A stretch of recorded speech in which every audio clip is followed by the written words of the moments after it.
नमस्ते, हेलो, ओला, सत श्री अकाल और सलाम वालेकुम। मैं हूं यश और आज आपका स्वागत है मेरे YouTube चैनल पर।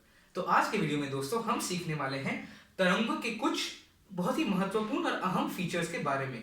और दोस्तों यह वीडियो जो है यह पिछले वीडियो का कंटिन्यूएशन है। पिछले वीडियो में हमने तरंगों के टाइप्स के बारे में सीखा था और इस वीडियो में हम उनके फीचर्स के बारे में सीखेंगे दोस्तों। तो अगर आपने मेरा पहला वीडियो नहीं देखा हो दोस्तों तो प्लीज इसे जल्दी से देख लीजिए और फिर आप जब आप इस वीडियो को देखेंगे तो आपको बहुत सारी और चीजें समझ आने लगेंगी दोस्तों। अब चलिए दोस्तों शुरू करते हैं। तो आप देख सकते हैं दोस्तों कि मैंने यहाँ पे एक ट्रांसवर्स वेव का डायग्राम बना दिया, लेकिन इस बारी मैंने दो क्रेस्ट और दो ट्रफ इंक्लूड किए हैं और मैंने इस डायग्राम पर कुछ लेबलिंग किया है दोस्तों। मैंने यहाँ पे ए लेबल किया है, कैपिटल टी लेबल किया है, मैंने यह लिखा है दोस्तों, यह जो है यह एक ग्रीक सिंबल है जिसको हम लैम्डा कहते हैं दोस्तों, LAMBDA लैम्डा। दोस्तों यह ग्रीक सिंबल है और इन सारे सिंबलों के फुल फॉर्म दोस्तों मैंने यहाँ पे लिख दिया है। तो ए होता है एम्पलीट्यूड, लैम्डा होता है वेवलेंथ और कैपिटल टी होता है टाइम पीरियड दोस्तों। तो हम शुरू करेंगे एम्पलीट्यूड के साथ दोस्तों। तो एम्पलीट्यूड जो होता है दोस्तों वह एक वेव का मैक्सिमम डिस्प्लेसमेंट हमें बताता है, यानी कि इक्विलिब्रियम पोजीशन और मैक्सिमम डिस्प्लेसमेंट के बीच में जो दूरी है दोस्तों उसे हम एम्पलीट्यूड कह सकते हैं। तो अगर आपके पास कोई भी डायग्राम हो और आपको पता हो कि उस वेव का जो पार्टिकल है उसका इक्विलिब्रियम पोजीशन यानी कि मीन पोजीशन क्या है और उस पार्टिकल का मैक्सिमम डिस्प्लेसमेंट क्या है, तो आप उस वेव का एम्पलीट्यूड ढूंढ सकते हैं। यानी कि इस दूरी ए को यह एम्पलीट्यूड होगी दोस्तों। और एम्पलीट्यूड होता क्या है दोस्तों, साउंड वेव्स में एम्पलीट्यूड यह डिसाइड करेगा कि वह साउंड कितना लाउड होगा। तो अगर मेरा एम्पलीट्यूड बहुत ऊंचा होगा तो मैं बहुत लाउड साउंड करूंगा दोस्तों, लेकिन अगर मैं धीमे धीमे बोलने लगूंगा, ऐसे बोलूंगा, तो दोस्तों मेरा एम्पलीट्यूड कम है और इसीलिए जो मैं अभी बोल रहा हूं वो ज्यादा लाउड साउंड नहीं करेगा। तो दोस्तों जितना ज्यादा एम्पलीट्यूड होगा एक वेव का, वह साउंड वेव उतना ही ज्यादा लाउड साउंड करेगा।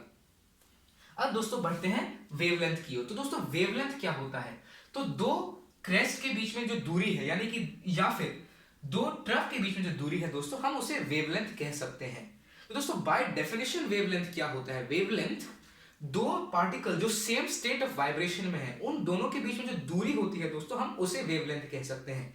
तो यह दो क्रेस्ट जो है दोस्तों, इन दोनों क्रेस्ट में जो पार्टिकल्स हैं यह दोनों मैक्सिमम डिस्प्लेसमेंट पर है और इसीलिए यह दोनों सेम स्टेट ऑफ वाइब्रेशन पर है और इन दोनों के बीच में जो दूरी है हम उसे वेवलेंथ कह सकते हैं। वैसे ही दोस्तों यह जो ट्रफ जो है, इन दोनों ट्रफ में जो पार्टिकल है दोस्तों, यह दोनों पार्टिकल मिनिमम डिस्प्लेसमेंट पर है और इसीलिए यह दोनों सेम स्टेट ऑफ वाइब्रेशन पे है और हम कह सकते हैं कि इन दोनों के बीच में जो दूरी है वह वेवलेंथ है दोस्तों। वैसे ही अगर मैं इस पॉइंट और इस पॉइंट के बीच में दूरी लो दोस्तों तो मैं उसे भी वेवलेंथ कह सकता हूं, क्योंकि यह दोनों पॉइंट जो है यह सेम स्टेट ऑफ वाइब्रेशन में है, क्योंकि यह दोनों इक्विलिब्रियम या मीन पोजीशन पर है दोस्तों।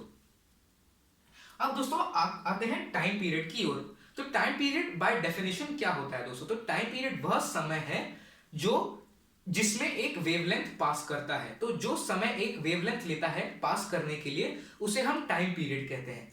तो अगर मैं एक्स एक्सिस से डिस्टेंस हटा दूं और उसकी जगह मैं समय लगा दूं, दूरी की जगह अगर मैं समय लगा दूं दोस्तों, तो फिर दो क्रेस्ट के बीच में जो दूरी है वह टाइम पीरियड हो जाएगा। वैसे ही दो ट्रफ के बीच में जो दूरी है वह टाइम पीरियड हो जाएगा दोस्तों। तो अगर आपके पास एक्स एक्सिस पर दूरी है यानी कि डिस्टेंस है, तो दो क्रेस्ट के बीच में जो दूरी है वह वेवलेंथ होगा। लेकिन अगर आप एक्स एक्सिस का लेवल बदल दें और दूरी की जगह आप समय लगा दें, तो फिर दो क्रेस्ट या फिर दो ट्रफ के बीच में जो दूरी है वह टाइम पीरियड हो जाएगा दोस्तों। तो अब दोस्तों मैंने आपको तीनों के डेफिनेशन बता दिए हैं, एम्पलीट्यूड, वेवलेंथ और टाइम पीरियड। अब बढ़ते हैं एफ की ओर दोस्तों। तो एफ क्या होता है दोस्तों, एफ होता है एक वेव का फ्रीक्वेंसी, यानी कि एक सेकेंड में कितने वेव्स इस वेव का कितना हिस्सा पास कर सकता है दोस्तों। और दोस्तों फ्रीक्वेंसी का जो एसआई यूनिट होता है वो हर्ट्ज होता है, HERTZ। जैसे कि दूरी का एसआई यूनिट होता है मीटर्स, डिस्प्लेसमेंट का एसआई यूनिट होता है मीटर्स, टाइम पीरियड का एसआई यूनिट होता है सेकंड्स। वैसे ही दोस्तों फ्रीक्वेंसी का जो एसआई यूनिट होता है वो हर्ट्ज होता है। और एक हर्ट्ज कितने के बराबर होता है दोस्तों, एक हर्ट्ज 1/1 सेकंड के बराबर होता है दोस्तों। मैं उसे यहाँ पे लिख देता हूं दोस्तों आपकी जानकारी के लिए। एक हर्ट्ज जो होता है दोस्तों, हर्ट्ज का यह सिंबल होता है, एक हर्ट्ज जो होता है वह 1/1 सेकंड होता है, यानी कि वह एक सेकंड का रेसिप्रोकल होता है दोस्तों। तो अगर आप चाहें तो आप अभी वीडियो पॉज कर सकते हैं और इसका आप स्क्रीनशॉट या फिर एक फोटो ले सकते हैं दोस्तों, ताकि आपको यह याद रहे। अब मैं इसे मिटा देता हूं दोस्तों, ताकि मेरे पास थोड़ी जगह बन जाए।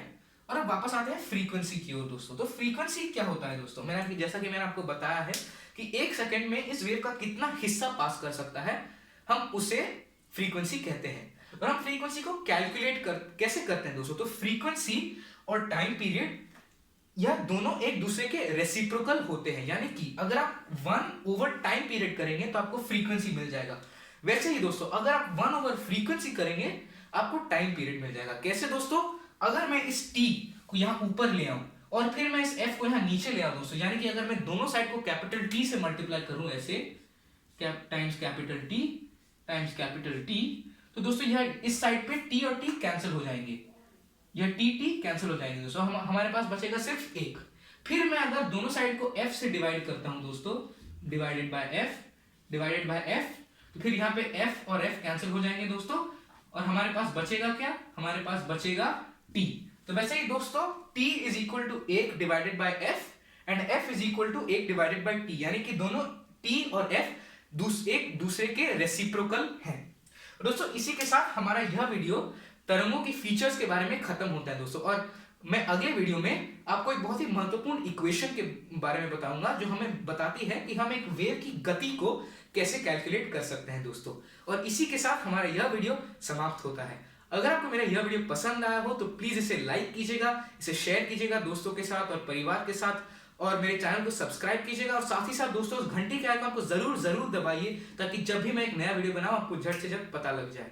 आखिरी में दोस्तों अगर आपके पास कोई भी प्रश्न हो, कोई भी दुविधा हो, कोई भी सुझाव हो, या फिर आप किसी भी टॉपिक के साथ स्ट्रगल कर रहे हो दोस्तों, तो प्लीज उसे कमेंट सेक्शन में लिखिएगा और मैं जल्द से जल्द आपको एक रिप्लाई भेजूंगा। धन्यवाद इस वीडियो को देखने के लिए।